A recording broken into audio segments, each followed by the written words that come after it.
Jake Sanders, 10 years old, trapped on Miller Road. The memories were shards of glass in his mind, sharp, jagged, painful. He remembered the fear, the bone-chilling cold, the feeling of being watched. Miller Road, a scar on his childhood, a place of darkness. He had tried to forget, but the memories lingered, like ghosts. They clung to him, they whispered to him in the night. Miller Road was not finished with Jake Sanders. The VHS tape was old, dusty. It had been sitting there for years, untouched, forgotten. The label was faded, the handwriting barely legible. It was a relic from a time long past, a piece of history that had somehow survived the years. Found in a box in his attic. The box was filled with other remnants of his childhood, old toys, books, and photographs. Each item told a story, a fragment of a life that seemed so distant now, a forgotten relic from his childhood. The toys were worn, the photographs yellowed with age. He could almost hear the echoes of laughter, the distant memories of simpler times. He put it in the player, hesitantly. His hand trembled slightly as he inserted the tape, unsure of what he might find. The anticipation was almost palpable, a mix of curiosity and dread. The screen flickered to life.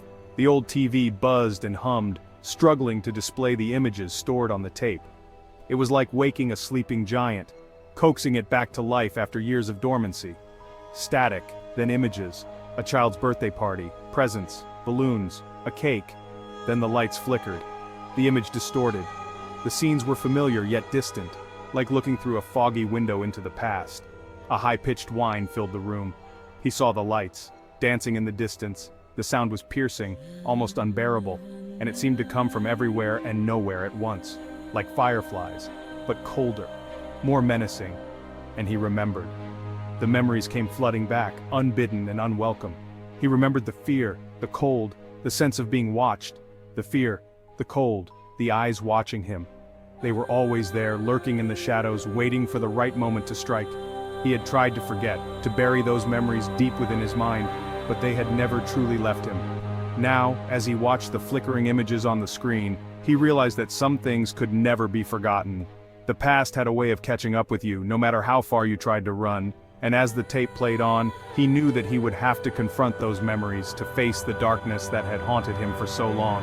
The tape's static whisper was a reminder of the things he had tried to leave behind, a call to face the fears that had shaped his life. And as the images continued to flicker and dance on the screen, he knew that he could no longer hide from the past. It was time to remember, to confront the shadows, and to find a way to move forward. The tape had brought the past back to life, and now it was up to him to decide what to do with it. The lights started appearing again, first in his dreams. They were faint at first, mere whispers of light that danced at the edges of his consciousness. He would wake up in a cold sweat, heart pounding, the images of those lights still burning in his mind. They seemed to call to him, beckoning him to follow, to understand their purpose. But he was too afraid to delve deeper into their meaning. Then, in his waking life, it began subtly, a flicker here, a glimmer there. He would catch glimpses of them in the most unexpected places. At first he thought it was just his imagination playing tricks on him, remnants of his dreams bleeding into reality. But as days turned into weeks, the lights grew bolder, more persistent. They were no longer content to stay hidden in the shadows of his mind. He'd see them out of the corner of his eye, in his backyard. They would hover just beyond the reach of his vision, teasing him with their presence. He would turn quickly, hoping to catch them in the act, but they were always one step ahead, vanishing before he could get a clear look. The backyard, once a place of solace and play, had become a realm of unease and dread.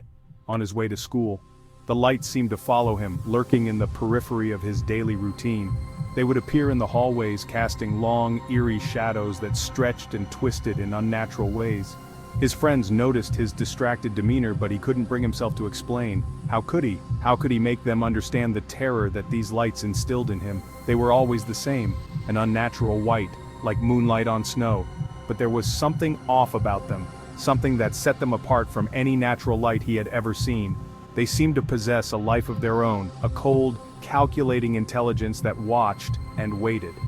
The light was too perfect, too pristine, as if it had been crafted by some otherworldly hand, but colder, more sterile. It was a light devoid of warmth, a light that seemed to drain the very life from its surroundings. It cast everything in a harsh, unforgiving glow, revealing every flaw, every imperfection. It was a light that stripped away the comforting illusions of normalcy, leaving only the stark, unvarnished truth. And that truth was terrifying. They pulsed with an energy that made his skin crawl. He couldn't escape them. They were everywhere, watching him. He felt hunted. The lights seemed to have a rhythm, a heartbeat that resonated with his own. It was as if they were alive, sentient beings that had chosen him as their prey. He could feel their gaze, cold and unrelenting, boring into him, stripping away his defenses. He was trapped in a nightmare from which there was no waking, his childhood terror returning with a vengeance. The fear that he had thought long buried had resurfaced, stronger and more insidious than ever. It was a fear that gnawed at his sanity, eroding his sense of reality. He was no longer sure what was real and what was a figment of his imagination. The lights had become a constant presence, a relentless torment that he could not escape, and as the days turned into nights, he realized that he was not just fighting the lights but the darkness within himself. 1979, a year that would forever be etched in the memories of the residents of Miller Road. A family vanished from Miller Road. It was a quiet, unassuming street where everyone knew each other and nothing ever seemed out of the ordinary. But that year, everything changed. The Millers, two parents, John and Mary, and their young daughter, Emily. They were the picture of happiness, always seen together, always smiling. They were the heart of the community. And then, one day, they were gone, without a trace. The house sat empty, abandoned.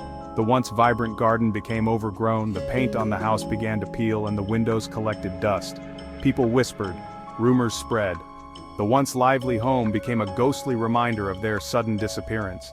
Some said the family had simply left, that they had packed up in the dead of night and moved away without telling anyone. But those who knew the Millers found it hard to believe. They were too rooted in the community, too connected to just leave without a word. Others spoke of darker things, whispers of foul play, of something sinister lurking in the shadows. Theories ranged from a botched robbery to something far more nefarious. And then there were those who spoke of strange lights in the night, unexplained phenomena that had been seen in the skies above Miller Road, bright, mysterious lights that flickered and danced, casting eerie shadows on the ground below, of whispers in the darkness, the kind that sent shivers down your spine. The police investigated. They combed through the house, questioned neighbors, and followed every lead. But they found nothing. No signs of struggle, no clues to their whereabouts. The case went cold. The house remained, a silent testament to the darkness that consumed Miller Road.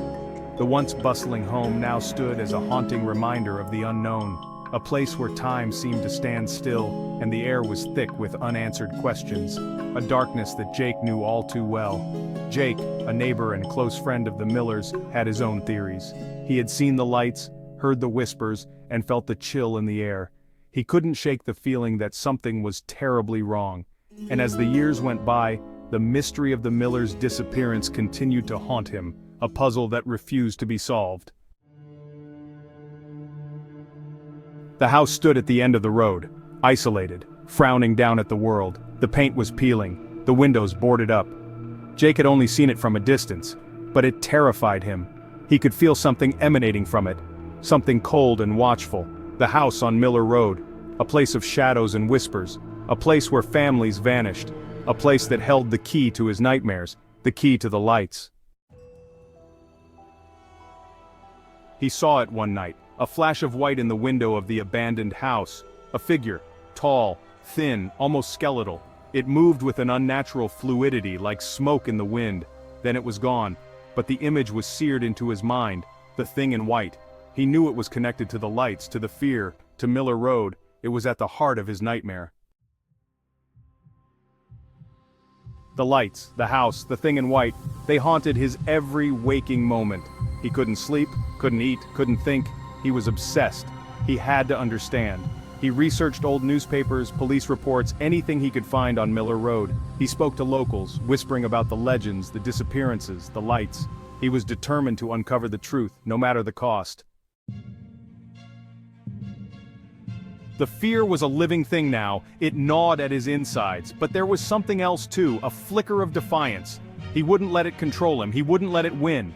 He made a decision. He would go back to Miller Road, face his fears, uncover the truth behind the lights. It was a terrifying thought, but it was the only way. He had to know. He stood at the beginning of Miller Road. The streetlights cast long, eerie shadows. The wind howled like a lost soul.